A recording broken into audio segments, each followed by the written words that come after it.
চট্টগ্রামের সিভিজেটের অ্যাডামস্কেপ গার্মেন্টসে আগুন লেগেছে। আপনারা দেখতে পাচ্ছেন দাও দাও করে আগুন জ্বলছে এবং ফায়ার সার্ভিসের কয়েকটি ইউনিট সম্মিলিতভাবে আগুন নেভানোর কাজ করছে। এখানে কিন্তু সেনাবাহিনীও প্রচুর মানুষের ভিড় সামাল দেওয়ার জন্য কাজ করছে, ফায়ার সার্ভিসের কর্মীদেরকে সহায়তা করছে।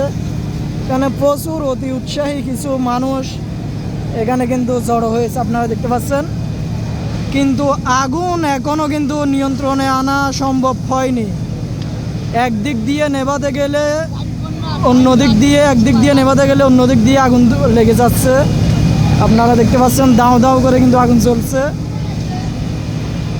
এটা গত 3-4 ঘন্টা পর্যন্ত আগুন চলছে এভাবেই, কিন্তু ফায়ার সার্ভিসের কর্মীরা অনেক চেষ্টা করতেছে, এরপরও কিন্তু আগুন নিয়ন্ত্রণে আসছে না। আপনারা লাইভটা বেশি বেশি শেয়ার করুন এবং সবাইকে দেখার সুযোগ করে দিন, এবং এই ধরনের আগুন থেকে যাতে সবাই সাবধান হতে পারে এবং কোম্পানিগুলো যাতে অগ্রিম ব্যবস্থা নিতে পারে।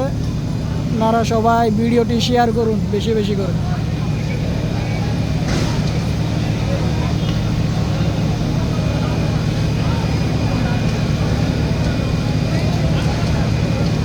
আপনারা দেখতে পাচ্ছেন 4-5টা ধোঁয়ায় ছেয়ে গেছে, পুরো আকাশটা ধোঁয়ায় কিন্তু ছেয়ে গেছে।